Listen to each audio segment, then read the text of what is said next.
그 뒤에 예수께서 디베랴 바다에서 다시 제자들에게 자기를 나타내셨는데 그가 나타내신 경유는 이러하다. 시몬 베드로와 쌍둥이라고 불리는 도마와 갈릴리 가나 사람 나다나엘과 세베대의 아들들과 제자들 가운데서 다른 두 사람이 한 자리에 있었다. 시몬 베드로가 그들에게 말하기를 나는 고기를 잡으러 가겠소 하니 그들이 우리도 함께 가겠소 하고 말하였다. 그들은 나가서 배를 탔다.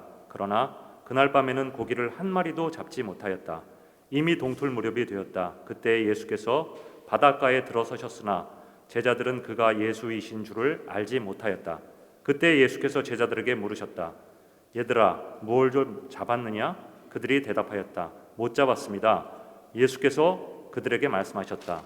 그물을 배 오른편에 던져라. 그리하면 잡을 것이다. 제자들이 그물을 던지니 고기가 너무 많이 걸려서 그물을 끌어올릴 수가 없었다. 예수께서 사랑하시는 제자가 베드로에게 저분은 주님이시다 하고 말하였다. 시몬 베드로는 주님이시라는 말을 듣고서 벗었던 몸에다가 겉옷을 두르고 바다로 뛰어내렸다. 그러나 나머지 제자들은 작은 배를 탄 채로 고기가 든 그물을 끌면서 해안으로 나왔다. 그들은 육지에서 100자 남짓밖에 떨어지지 않은 곳에 들어가서 고기를 잡고 있었던 것이다. 그들이 땅에 올라와서 보니 숯불을 피워 놓았는데 그 위에 생선이 놓여 있고 빵도 있었다. 예수께서 제자들에게 말씀하셨다. 너희가 지금 잡은 생선을 조금 가져오너라. 시몬 베드로가 배에 올라가서 그물을 땅으로 끌어내렸다. 그물 안에는 큰 고기가 153마리나 들어 있었다. 고기가 그렇게 많았으나 그물이 찢어지지 않았다. 예수께서 그들에게 말씀하셨다. 와서 아침을 먹어라. 제자들 가운데서 아무도 감히 선생님은 누구십니까? 하고 묻는 사람이 없었다. 그가 주님이신 것을 알았기 때문이다. 예수께서 가까이 오셔서 빵을 집어서 그들에게 주시고 이와 같이 생선도 주셨다. 예수께서 죽은 사람들 가운데서 살아나신 뒤에 제자들에게 자기를 나타내신 것은 이번이 세 번째였다. 오늘 제목이 재미있지요? 아침들은 드시고 오셨는지요? 네, 부활절 5째 주일입니다. 계속 우리는 부활에 대한 이야기를 하고 있습니다. 예수님은 부활 이후에 제자들에게 여러 번 나타나셨습니다. 오늘 본문인 요한복음에서도 막달라 마리아에게 나타나시고 또 제자들에게 나타나신 다음에 또 불어 의심하는 도마를 위해 다시 제자들에게 와 주셨습니다. 그런데 오늘 우리가 함께 읽은 요한복음 21장을 보십시오. 제자들이 어디에 있습니까? 같이 한번 읽어볼까요? 시작. 시몬 베드로가 그들에게 말하기를 나는 고기를 잡으러 가겠소 하니 그들이 우리도 함께 가겠소 하고 말하였다. 그들은 나가서 배를 탔다. 그러나 그날 밤에는 고기를 한 마리도 잡지 못하였다. 네, 그렇게 부활하신 예수님을 만나고도 어부였던 제자들은 고향으로 가 물고기를 잡고 있습니다. 그리고 그런 그들에게 부활하신 예수님이 또 다시 찾아와 주셨습니다. 다시 함께 읽어볼까요? 1절입니다. 시작. 그 뒤에 예수께서 디베랴 바다에서 다시 제자들에게 자기를 나타내셨는데 그가 나타나신 경위는 이러하다. 여러분, 디베랴 바다가 어디입니까? 여기 사진을 보시면 아주 익숙한 사실은 곳이지요. 우리가 잘 아는 제자들의 고향 땅. 3년 전에 예수님께서 제자들을 사람을 낚는 어부가 되라고 부르신 그 갈릴리 호수를 요한복음 21장에서는 디베랴 바다라고 부르고 있습니다. 이 디베랴 바다는 로마식 지명입니다. 오로지 요한복음에서만 사용되고 있어요. 요한복음 6장 1절에 보면 예수께서 갈릴리 바다 곧 디베랴 바다 건너편으로 가셨다라고 되어 있습니다. 이 바다는 갈릴리 바다인데 디베랴 바다라고도 불린다, 그런 말이지요. 이 디베랴라는 로마식 이름이 요한복음에 나오는 까닭은 다른 복음서들보다 요한복음이 늦게 쓰여졌기 때문인데요. 요한복음이 쓰여졌을 당시에 이미 로마식 문화가 그 땅에 지배적이게 되었기 때문에 이렇게 이름이 바뀌어서 쓰여진 거지요. 그런데 6장에서 이미 갈릴리 바다라고 요한이 그거를 생각하고 썼는데 21장에서 굳이 디베랴 바다라고 바꿔서 쓴 것은 그냥 무심코 아무 생각이 없이 쓴 것일까요? 그렇지 않습니다. 성경에서 갈릴리 바다, 갈릴리 호수는 여러 명칭으로 불립니다. 우리가 이제 오스제 할 때처럼 제가 바다이기도 하고 호수이기도 하잖아요. 그것처럼 히브리어도 그게 같은 뜻으로 호수거나 바다거나 그래요. 그래서 그게 성경이 여러 나라 말로 번역될 때 이제 호수가 바다로 그렇게 바뀌어서 되기도 한 건데요. 사실 그렇다고 보더라도 이제 갈릴리 호수가 히브리어로 보면은 원래는 이제 갈릴, 이게 이제 순회, 원, 구역 이런 뜻인데요. 갈릴리가 원래는 여호수아 때 납달리 지파가 분배받은 땅이지요. 그러다가 기원전 722년 북이스라엘이 아수르에 망하면서 이방 땅이 됩니다. 갈릴리는 구약 성경에서는 긴네렛으로 불리기도 했습니다. 긴네렛은 수금을 튕겨서 울리다라는 뜻의 히브리어에서 그 킨노르라는 단어가 있는데 그 단어에서 온 말이에요. 그래서 갈릴리 바다가 아까 지도를 보셨으면 기억하시겠지만 수금, 하프 모양으로 생겼기 때문에 붙여진 이름입니다. 아주 아름다운 이름이죠. 또 갈릴리는 이름처럼 아주 아름다운 땅입니다. 이스라엘의 여타 지역들이 주로 광야와 사막, 메마른 땅인 반면에 갈릴리는 비옥한 평야지대가 있어서 주변국들의 농산물을 대는 역할을 했던 그런 땅이었습니다. 그리고 그런 긴네렛, 구약시대의 긴네렛이라고 불렸던 땅이 바벨론 포로 시대 이후에는 게네사렛, 들어보셨죠 여러분? 이 단어도 게네사렛이라고 불립니다. 시리아의 안독 출신인 누가는 누가복음 5장 1절에서 게네사렛 호수라는 말을 사용합니다. 갈릴리가 이렇게 여러 가지 이름으로 불리고 있습니다, 성경에서. 그런데 갈릴리가 기원전 63년에 로마의 행정구역이 됩니다. 그리고 기원 후 예수님이 태어나신 이후에 25년에 헤롯 안티파스가 갈릴리 호수 서북 쪽에 도시를 건설하고 로마 황제 티베리우스에게 봉헌합니다. 예수님은 간사한 헤롯을 뭐라고 부르셨죠? 여우라고 불렀습니다. 그래서 로마 사람들은 갈릴리 바다를 디베랴 호수라고 불렀던 것이죠. 디베랴 바다는 이렇게 세상의 권력자에게 바쳐진 땅입니다. 이때부터 디베랴는 갈릴리 지역의 중심 도시가 됩니다. 그러니까 한 개의 호수가 네 개의 이름으로 불린 것이죠.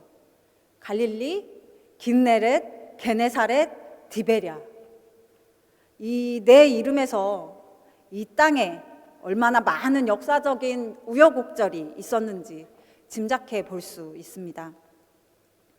아름답고 비옥한 만큼 갈릴리는 여러 강대국들에 의해서 빼앗기고 밟히고 노략당한 땅입니다.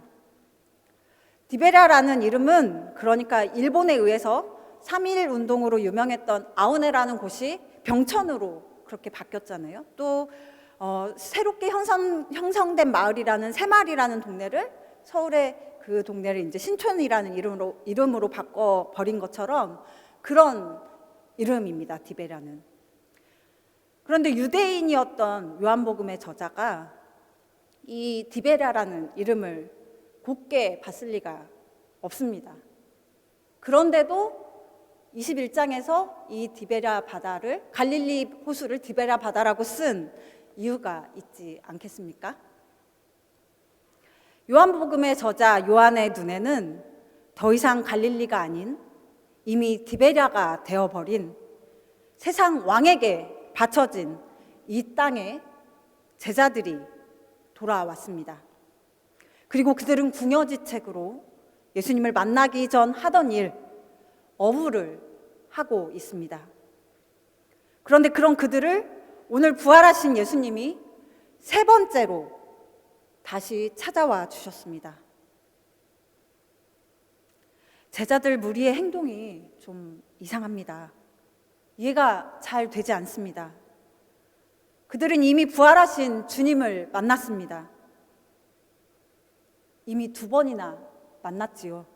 그런데 그들은 마치 부활하신 주님을 만난 적이 없는 사람들처럼, 아니 아예 예수님을 만난 적이 없던 사람들처럼 그저 옛 자리와 옛 생활로 돌아왔습니다.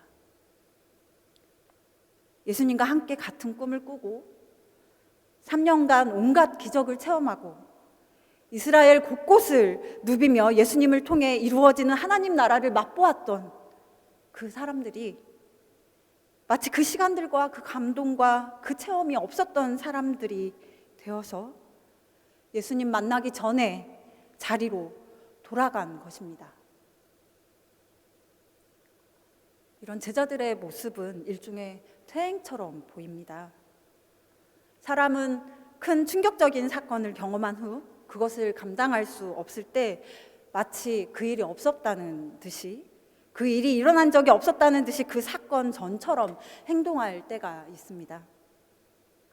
갈릴리 호수로 돌아온 제자들은 마치 고기잡이의 모든 에너지를 다 써버릴 사람들처럼 열중했습니다.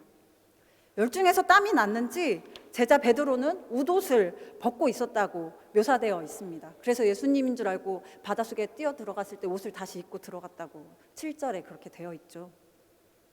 그들은 배를 타고 갈릴리 호수로 나가서 밤새 그물을 던졌습니다.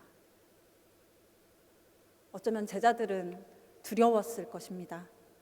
고기잡이를 멈추는 순간 자신들에게 엄습할 공허함과 무의미함이 두려웠을 것이고, 자기들의 스승처럼 로마와 유대교 사람들에게 잡혀서 죽임을 당할까 두려웠을 것입니다.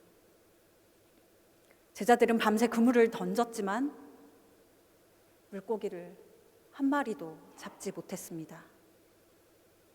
빈 그물은 그런 제자들의 심령의 상태였습니다. 그렇게 이른 아침이 되었습니다. 그럼 그들에게 예수님이 나타나셨습니다. 그러나 그렇게 잡히지도 않는 고기잡이의 제자들은 열중하느라 그랬는지, 아님 무력감에 빠져 있느라 그랬는지 예수님을 못 알아봅니다. 그런 제자들에게 예수님이 말을 먼저 건네시지요. 여보게들, 먹을 게 좀 있는가?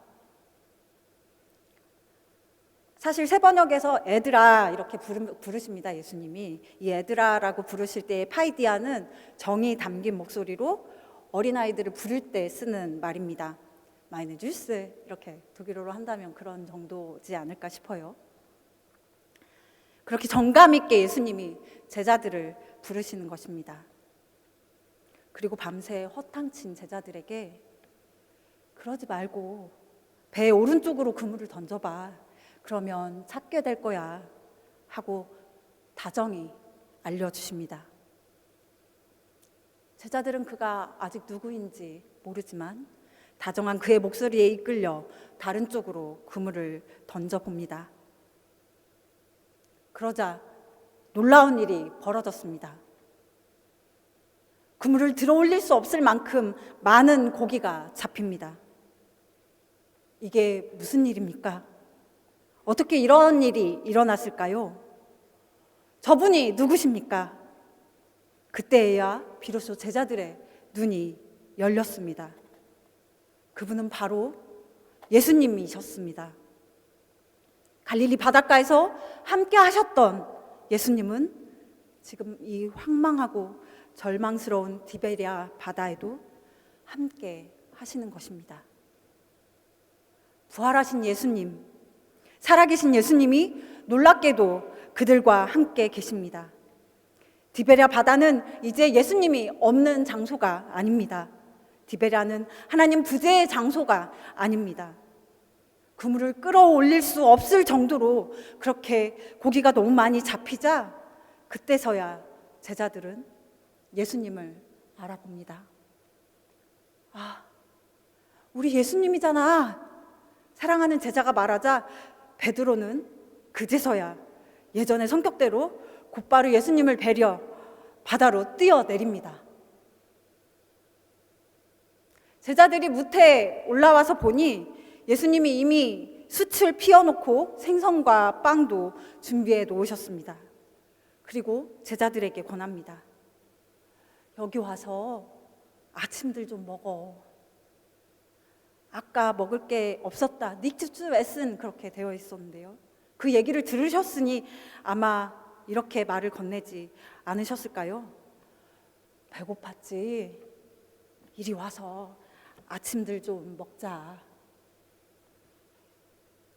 줄인 제자들을 위해 밥상을 차려주신 예수님의 모습은 마치 엄마의 모습 같지 않습니까?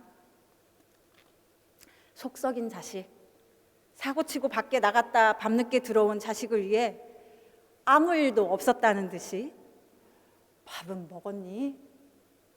물으며 상을 차려주시는 엄마의 모습 말입니다. 예수님은 당신을 잊어버린 제자들을 꾸짖지 않으셨습니다. 당신의 목숨을 내어주는 사랑과 헌신, 십자가의 희생, 부활의 기적 모두를 마치 없던 일처럼 여겼던 제자들을 벌하지 않으셨습니다.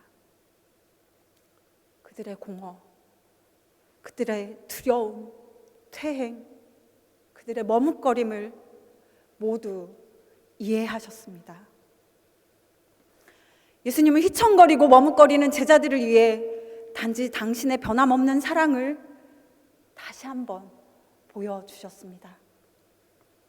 요한복음 21장에 나온 갈릴리 호수, 디베랴 바닷가의 오늘 이야기는 예수님과 제자들의 첫 만남의 순간과 마지막 만남의 순간을 그대로 재현하고 있습니다. 예수님은 제자들과 갈릴리 호숫가에서 베드로와 안드레, 야고보, 요한을 처음 만나 그들을 제자로 부르셨을 때 일으키셨던 기적과 거의 동일한 기적을 다시 일으키셨습니다. 그리고 제자들과의 마지막 시간이었던 제후의 만찬 때 하셨던 것처럼 빵을 떼어 제자들에게 주심으로 또 한 번의 거룩한 만찬을 행하셨습니다. 제자들은 흔들렸지만 제자들에 대한 예수님의 사랑은 한 번도 흔들리지 않았고 변하지 않았습니다. 그 변함없는 예수님의 사랑이 흔들리는 제자들을 다시 붙들어 주셨습니다. 그들은 다시 꿈을 꿀 수 있고 다시 사랑할 수 있고 다시 예수님을 따를 수 있습니다. 디베랴 바다는 이제 절망의 바다가 아니라 부활하신 예수님과 함께 다시 새롭게 시작하는 희망의 바다가 되었습니다. 그렇습니다. 이제 그들은 새로운 소명으로 일어나서 새롭게 시작할 것입니다. 그 새로운 소명이란 무엇일까요? 제자들은 어디서부터 새로이 시작해야 하는 걸까요? 오늘 우리가 함께 읽은 본문 이후에 예수님은 베드로에게 물으십니다. 베드로는 예수님께서 주신 이름이지요. 교회의 반석이 되라고 베드로라고 이름을 새로 지어주셨는데 오늘 예수님은 베드로야 네가 나를 사랑하느냐라고 물으시는 게 아니라 베드로의 옛 이름 요한의 아들 시몬아라고 그렇게 그를 부르고 있습니다. 부활의 예수님을 만났어도 선뜻 나서지 못하는 제자에게 예수님은 그 모습 그대로 불러주고 계신 것입니다. 예수님이 다시 처음처럼 베드로를 부르십니다. 그리고는 그의 안에 있던 자신에 대한 실망과 좌절의 상처를 만나게 해 주십니다. 베드로에게 그가 예수님을 부인했던 3번을 마치 거꾸로 되돌리려는 것처럼 똑같이 3번을 물으시는 것입니다. 베드로가 주님, 그렇습니다. 내가 주님을 사랑하는 줄을 주님께서 아십니다라고 대답하지요. 그런데 그 대답은 이제 더 이상 혈기 넘치고 허망한 확신에 차 있는 베드로의 대답이 아닙니다. 그는 이제 겸손함으로, 그러나 그 어느 때보다 진솔하게 예수님께 대답하고 있습니다. 그런 베드로에게 예수님은 다시 한번 나를 따르라고, 내 양을 먹여라, 내 양을 쳐라고 말씀하십니다. 예수님이 베드로에게 나를 사랑하냐 이렇게 물으셨을 때의 그 사랑은 아가페오의 사랑으로, 그 단어로, 신적인 사랑의 단어로 부르시거든요. 그런데 베드로는 자꾸만 필레오, 친구의 사랑을 이야기하는 필레오 사랑으로 대답합니다. 그런데 그렇게 필레오 사랑으로 조금 낮춰서 작게 대답하는 조금 못나 보이는 제자에게 예수님은 그 베드로의 눈높이에 똑같이 낮추어서 그래, 너가 친구의 사랑으로라도 나를 사랑한단 말이지 하고 다시금 물어주십니다. 예수님이 3번을 너 나를 사랑하니라고 물었을 때 처음 2번은 아가페오의 사랑, 그 단어를 써서 물어보시거든요. 그런데 3번째는 베드로가 자꾸 필레오라는 단어를 써서 내가 예수님을 친구의 사랑으로 사랑합니다라고 하니까 예수님이 3번째는 똑같이 그래, 너 필레오의 사랑으로 나를 사랑하니? 라고 그렇게 물으십니다. 그리고 네가 아가페의 사랑이든 필레오의 사랑이든 할 수 있는 대로 하면 된다. 너가 나를 사랑한다면 그 사랑으로 나의 양들을 또한 사랑해다오. 그 사랑도 하다 보면 아가페가 되지 않겠습니까? 친구를 위해서 목숨을 버리는 것보다 더 큰 사랑이 없다고 하지 않으셨습니까? 그의 말은 세상에서 온갖 악한 일을 다 당하고 그 속에서 또한 자신의 약함을 경험한 이만이 할 수 있는 신앙의 고백입니다. 그리고 그런 약한 이까지도 다시금 불러주시는 주님의 사랑에 성숙한 신앙의 고백 속에서 제자는 이제 본인의 의지에 의해 본인이 하고 싶은 대로 주님을 사랑하는 것이 아니라 이제는 세상에 내어 맡겨지고 진정으로 주님을 따르는 삶을 살 수 있게 되는 것입니다. 우리도 그렇게 다시 시작할 수 있으면 좋겠습니다.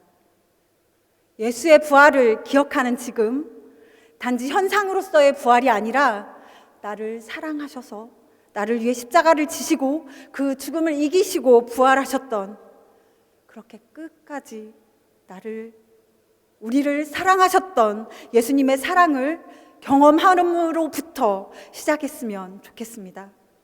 한 번도 우리를 놓지 않으셨던 그의 사랑을 다시금 기억했으면 좋겠습니다. 내 모습 이대로 나를 사랑하시는 그 주님을 처음 알게 된 때의 그 기쁨과 희망으로 우리가 살았으면 좋겠습니다. 그렇게 그가 우리를 사랑하신 것처럼 우리도 서로를, 또 이 시대에 예수님의 양들을 먹이고 사랑했으면 좋겠습니다. 오늘은 마치는 기도를 여러분들 다 잘 아시는 요한의 아들 시모나라는 찬양으로 부르는 걸로 대신 하려고 합니다. 가사를 아시는 분들은 눈을 감고 주님의 음성에 귀를 기울이시면서 함께 부르시면 좋겠습니다.